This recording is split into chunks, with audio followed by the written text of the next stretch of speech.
아침마다 화장실에 20분, 30분씩 앉아 계시죠. 배는 분명히 신호를 보내는데 아무리 힘을 줘도 끝내 시원하게 나오지 않습니다. 얼굴은 벌겋게 달아오르고 다리는 저려오는데 결과는 늘 똑같습니다. 그런데 혹시 이런 생각 해보신 적 있으신가요? 어쩌면 문제는 장이 아니라 여러분이 매일 아침 무의식적으로 하고 계신 그 행동 자체에 있을 수도 있다는 것을요. 힘을 주면 줄수록 오히려 더 막히는 이상한 현상. 오늘 그 이유를 정확히 알려드리겠습니다. 이 영상 끝까지 보시면 내일 아침부터 화장실에서 무엇을 바꿔야 하는지 명확하게 아시게 될 겁니다. 안녕하십니까? 저는 20년 넘게 어르신들의 소화기 건강을 살펴온 의사입니다. 진료실에서 정말 많이 듣는 이야기가 있습니다. 변비약을 몇 년째 먹고 있는데도 나아지지 않는다는 하소연입니다. 약을 바꾸고 또 바꿔도 그때뿐이고 결국 포기하다시피 하고 지내시는 분들이 정말 많습니다. 그런데 진료를 해보면 이런 분들 상당수가 장 자체에는 큰 문제가 없는 경우가 많습니다. 진짜 문제는 다른 곳에 있는데 그걸 모르고 계속 엉뚱한 방법만 쓰고 계신 겁니다. 오늘 영상에서는 5가지를 순서대로 짚어드리겠습니다. 첫째, 흔히 알고 있는 변비와 오늘 말씀드릴 변비가 근본적으로 어떻게 다른지. 둘째, 많은 분들이 믿고 계신 변비 상식 중에 오히려 상태를 악화시키는 오해들. 셋째, 왜 힘을 세게 줄수록 더 막혀버리는지 그 원리. 넷째, 오늘 저녁부터 당장 시작하실 수 있는 구체적인 실천법. 다섯째, 이건 습관 문제가 아니라 병원에 가셔야 하는 신호는 무엇인지까지 하나도 빠짐없이 정리해드리겠습니다. 끝까지 보시면 여러분이 몇 년 동안 풀지 못했던 그 답답함의 실마리를 오늘 찾으실 수 있을 겁니다. 도움이 되실 것 같다면 아래 좋아요 한 번만 눌러주시고 오늘부터 실천해 보시겠다는 분들은 댓글에 시작이라는 2글자만 남겨주시기 바랍니다. 그 2글자가 여러분 스스로와의 작은 약속이 되어드릴 겁니다. 먼저 대전에 사시는 김순자 할머니 이야기를 들려드리고 싶습니다. 올해 68 되신 순자 할머니는 5년 넘게 거의 매일 변비약을 드셨습니다. 처음에는 가벼운 약으로 시작했는데 시간이 지날수록 약의 용량은 점점 늘어났고 그마저도 어느 순간부터는 잘 듣지 않았습니다. 병원에 가서 대장 내시경도 받아보셨습니다. 그런데 결과는 의외였습니다. 대장에는 특별한 이상이 없다는 겁니다. 순자 할머니는 처음엔 이해가 가지 않았습니다. 분명히 화장실에서 30분씩 씨름하는데 정작 검사 결과에서는 문제가 없다니 말이 되지 않는다고 생각하셨습니다. 그런데 진료를 자세히 이어가면서 한 가지 사실이 드러났습니다. 순자 할머니는 변이 아예 만들어지지 않는 게 아니었습니다. 변은 이미 출구 바로 앞까지 내려와 있었습니다. 문제는 그 마지막 순간 몸 밖으로 나가는 그 좁은 문 앞에서 항상 막혔다는 것이었습니다. 그리고 그 이유를 알고 나서 순자 할머니의 삶은 완전히 달라졌습니다. 이 이야기가 어떻게 끝나는지는 오늘 영상 후반부에 다시 말씀드리겠습니다. 지금은 왜 이런 일이 생기는지부터 차근차근 풀어드리겠습니다. 먼저 많은 분들이 갖고 계신 오해부터 짚고 넘어가겠습니다. 화장실이 힘들다고 하면 대부분 가장 먼저 이렇게 생각하십니다. 장이 느려졌구나, 장이 약해졌구나. 그래서 유산균을 사드시고 섬유질이 많다는 음식을 열심히 챙겨 드시고 변비약도 여러 종류를 바꿔가며 시도해 보십니다. 그런데 이렇게 해도 나아지지 않는 분들이 상당히 많습니다.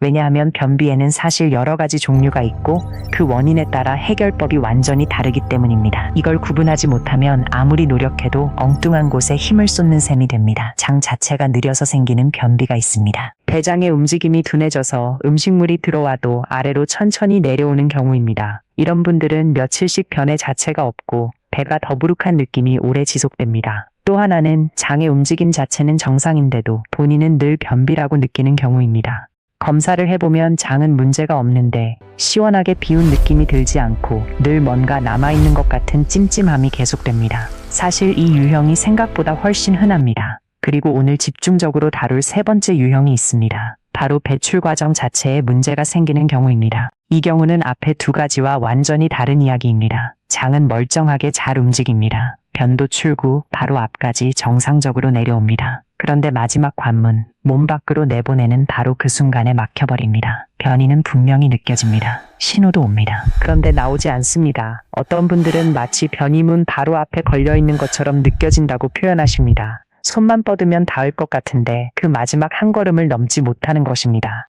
이런 유형의 특징은 명확합니다. 변이 만들어지지 않아서 문제가 아니라 이미 다 준비되어 있는데 마지막 문이 열리지 않아서 생기는 문제라는 겁니다. 만약 여러분도 화장실에서 변이 바로 코앞에 있는 느낌인데도 끝내 나오지 않는 경험을 자주 하신다면 장이 느려서가 아니라 출구 자체가 제대로 열리지 않아서 생기는 문제일 가능성을 한번 생각해 보셔야 합니다. 이 경우라면 변비약을 아무리 종류별로 바꿔가며 드셔도 근본적인 해결이 되지 않습니다. 약은 대체로 장의 움직임을 도와주는 역할을 하는 것이지 출구를 열어주는 역할을 하는 것이 아니기 때문입니다. 순자 할머니가 5년 동안 약을 바꿔가며 드셨어도 나아지지 않았던 이유가 바로 여기에 있었습니다. 그렇다면 이제 가장 궁금하실 부분입니다. 도대체 왜 변이 바로 앞까지 내려와 있는데도 나오지 않는 걸까요?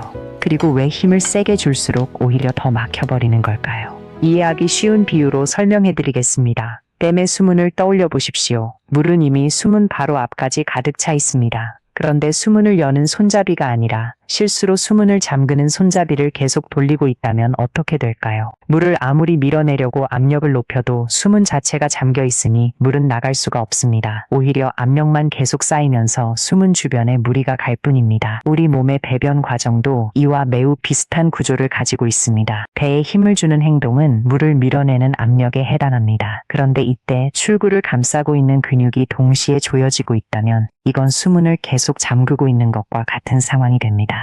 이 출구를 감싸고 있는 근육을 골반저근이라고 부릅니다. 골반저근은 평소에는 아주 고마운 근육입니다. 우리가 원치 않는 순간에 변이 새어나오지 않도록 항문을 단단히 지켜주는 역할을 합니다. 그런데 정작 변을 내보내야 하는 순간에는 이 근육이 부드럽게 풀려야 합니다. 힘을 빼고 길을 열어줘야 하는 것이죠. 문제는 오랫동안 잘못된 방식으로 힘을 주는 습관이 쌓이면 정작 내보내야 하는 그 순간에 이 근육이 반대로 더 조여지는 경우가 생긴다는 겁니다. 열려야 할 문이 오히려 더 굳게 닫혀버리는 셈입니다. 그래서 힘을 줄수록 출구는 더 단단히 막히고 노력은 노력대로 하는데 결과는 정반대로 나타납니다. 답답한 마음에 더 세게 힘을 주고 그럴수록 더 막히는 악순환에 빠지게 되는 것입니다. 여기에 더해 알아두시면 좋은 개념이 하나 더 있습니다.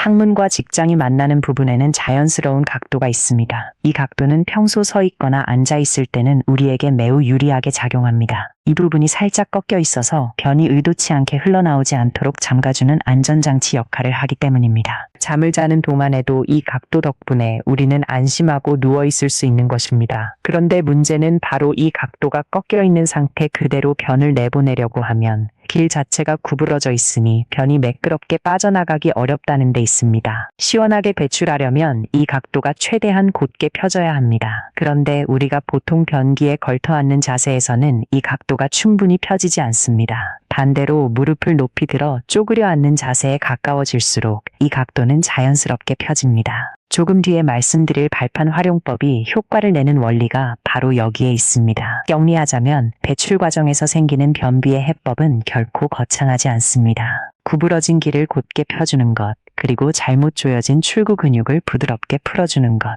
이 두 가지 안에 오늘 말씀드릴 모든 해법이 담겨 있습니다. 본격적인 실천법에 들어가기 전에 스스로 점검해 보실 수 있는 질문 몇 가지를 먼저 드리겠습니다. 이건 진단이 아니라 여러분의 상태를 스스로 이해하는 데 도움을 드리기 위한 것이니 편하게 생각해 보시기 바랍니다. 첫째, 화장실에 앉으면 변이는 분명히 느껴지는데 10분, 15분이 지나도 나오지 않는 경험이 자주 있으신가요? 둘째, 힘을 줄 때 숨을 꽉 참고 얼굴이 벌겋게 달아오를 정도로 애를 쓰시는 편인가요? 셋째, 화장실을 다녀와도 뭔가 다 비우지 못한 것 같은 찜찜함이 자주 남으시나요? 넷째, 변이 코앞에 있는데도 마지막 한 걸음을 넘지 못하는 느낌을 받아보신 적이 있으신가요? 다섯째, 변비약을 드셔도 그때뿐이고 끊으면 금방 다시 불편해지시나요? 여섯째, 화장실 안에서 자세를 이리저리 바꿔가며 오랜 시간 앉아 계시는 편인가요? 이 중에서 서너 개 이상 해당된다면 오늘 알려드리는 방법이 여러분께 특히 도움이 될 가능성이 높습니다.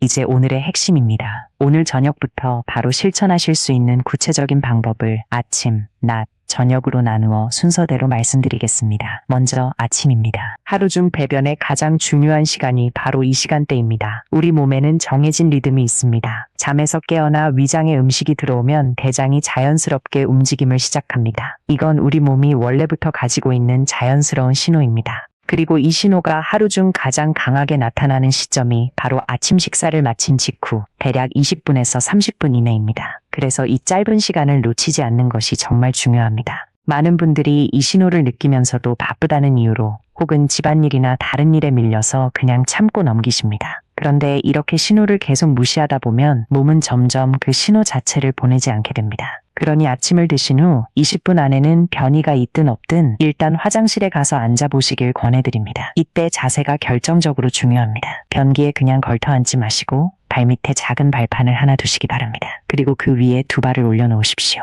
핵심은 무릎이 엉덩이보다 살짝 높이 올라오도록 하는 것입니다. 그 상태에서 상체를 자연스럽게 앞으로 살짝 숙이고 팔꿈치를 허벅지 위에 편안하게 얹으시면 됩니다. 이 자세를 만들면 앞서 말씀드린 항문과 직장 사이의 각도가 자연스럽게 펴집니다. 구부러져 있던 길이 곧게 일직선에 가까워지는 것입니다. 동시에 출구를 조이고 있던 골반 저근도 한결 편안하게 풀립니다. 특별한 도구가 필요하지 않습니다. 집에 튼튼한 낮은 의자나 두꺼운 책을 여러 권 쌓아 사용하셔도 충분합니다. 대략 15cm에서 20cm 정도의 높이면 됩니다. 발이 안정적으로 올라가고 무릎이 충분히 올라오기만 하면 충분한 효과를 볼 수 있습니다. 그리고 화장실에 앉아 계실 때는 절대 휴대폰을 들고 들어가지 마시기 바랍니다. 화면을 보다 보면 시간 가는 줄 모르고 10분, 20분씩 앉아 계시게 됩니다. 오래 앉아 있는 것 자체가 오히려 항문 주변에 부담을 주고 좋지 않은 습관을 만들어버립니다. 딱 5분만 앉아보시고 그래도 나오지 않으면 미련 없이 일어나시기 바랍니다. 오늘 안 됐다고 자책하실 필요는 전혀 없습니다. 내일 같은 시간에 다시 앉으시면 됩니다. 중요한 것은 결과가 아니라 같은 시간에 반복해서 앉는다는 그 습관 자체입니다. 이 자세와 함께 반드시 같이 연습하셔야 하는 것이 바로 호흡법입니다. 대부분의 분들이 변을 밀어낼 때 숨을 꽉 참고 온몸에 힘을 주십니다. 그런데 이렇게 숨을 참으면서 힘을 주면 출구를 막고 있는 근육까지 함께 조여지는 경우가 많습니다. 방금 말씀드린 수문을 오히려 더 세게 잠그는 셈이 되는 겁니다. 그러니 방법을 바꿔야 합니다.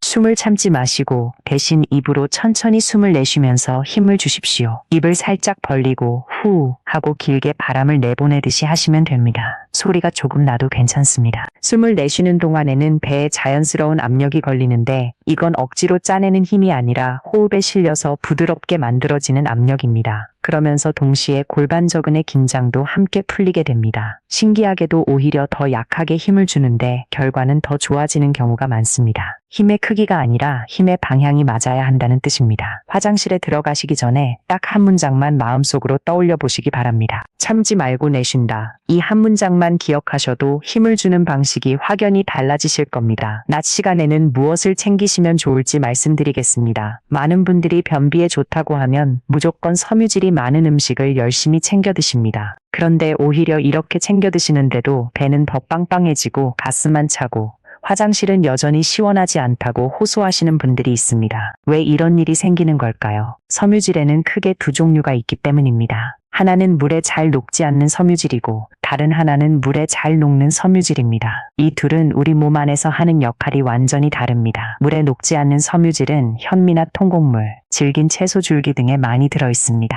이건 변의 부피를 키워주는 역할을 합니다. 장의 움직임 자체가 느린 분들에게는 도움이 될 수 있습니다. 그런데 오늘 말씀드리는 출구가 잘 열리지 않는 유형의 분들에게는 이야기가 조금 달라집니다. 출구가 이미 좁아져 있는 상태에서 변의 부피만 계속 키우면 어떻게 될까요? 변은 점점 커지는데 출구는 그대로이니 결과적으로 오히려 더 막히게 됩니다. 좋은 마음으로 열심히 챙겨 드신 음식이 오히려 짐이 되어버리는 셈입니다. 좁은 문에 큰 짐을 밀어 넣으려는 것과 비슷한 상황이라고 이해하시면 됩니다. 이런 유형에 더 도움이 되는 것은 물에 잘 녹는 섬유질입니다.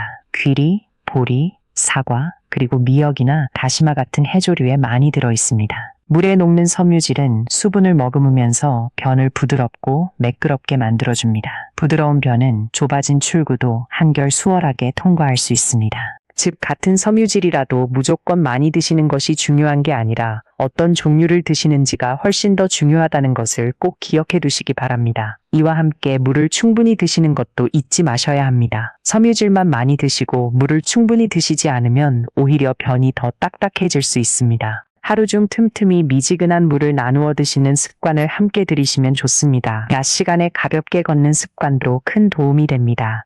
거창한 운동이 아니어도 괜찮습니다. 식사 후에 집 근처를 10분에서 15분 정도 천천히 걸으시는 것만으로도 장의 자연스러운 움직임에 도움을 줄 수 있습니다. 다만 오늘 말씀드리는 유형의 문제는 장이 느려서 생기는 것이 아니기 때문에 걷기 운동만으로 완전히 해결되지는 않는다는 점은 기억해 두셔야 합니다. 걷기는 어디까지나 전체적인 건강과 장운동을 도와주는 보조적인 습관으로 생각하시는 것이 맞습니다. 저녁 시간에는 하루를 정리하는 마음으로 골반저근을 편안하게 이완시켜주는 시간을 가지시면 좋습니다. 특별히 어려운 동작이 아닙니다. 편안하게 누우신 상태에서 무릎을 세우고 배에 힘을 주는 대신 천천히 숨을 들이마시고 내쉬면서 아랫배가 부드럽게 움직이는 것을 느껴보시는 정도로 충분합니다. 이렇게 몸에 힘을 빼는 감각을 평소에 익혀두시면 화장실에서 힘을 줄 때도 그 감각을 훨씬 쉽게 활용하실 수 있습니다. 오랫동안 세게 힘을 주는 습관이 몸에 배어 있으면 정작 힘을 빼야 할 때 빼는 방법을 잊어버리는 경우가 많습니다. 저녁마다 몸에 힘을 빼는 연습을 짧게라도 반복해 보시기 바랍니다. 여기서 반드시 짚고 넘어가야 할 부분이 있습니다. 변비약, 특히 자극성이 강한 종류의 변비약을 장기간 습관적으로 사용하시는 경우입니다. 단기적으로는 급할 때 도움이 될 수 있지만 오랫동안 반복해서 사용하시면 장이 스스로 움직이는 힘에 점점 의존하게 되어 오히려 자연스러운 배변 반사가 둔해질 수 있다는 우려가 있습니다. 또한 오늘 말씀드린 유형처럼 출구 자체가 문제인 경우에는 변비약이 장의 움직임만 강하게 자극할 뿐 정작 막혀있는 출구는 열어주지 못하기 때문에 효과가 크지 않은 경우가 많습니다. 그러니 지금 드시고 계신 변비약이 있으시다면 임의로 갑자기 끊으시기보다는 담당 의사와 상의하시면서 천천히 조절해 나가시길 권해드립니다. 약을 바꾸는 것보다 자세와 호흡, 그리고 시간을 지키는 습관을 먼저 점검해 보시는 것이 훨씬 근본적인 접근이 될 수 있습니다. 야제 이 모든 것을 어떻게 꾸준히 실천해 나가실지 하루와 한 주의 흐름으로 정리해 드리겠습니다. 아침에 일어나시면 먼저 평소처럼 식사를 하십시오. 식사 후 20분 이내에 변이가 있든 없든 화장실로 가시고 발판을 두고 무릎을 엉덩이보다 높게 올린 자세로 앉으십시오.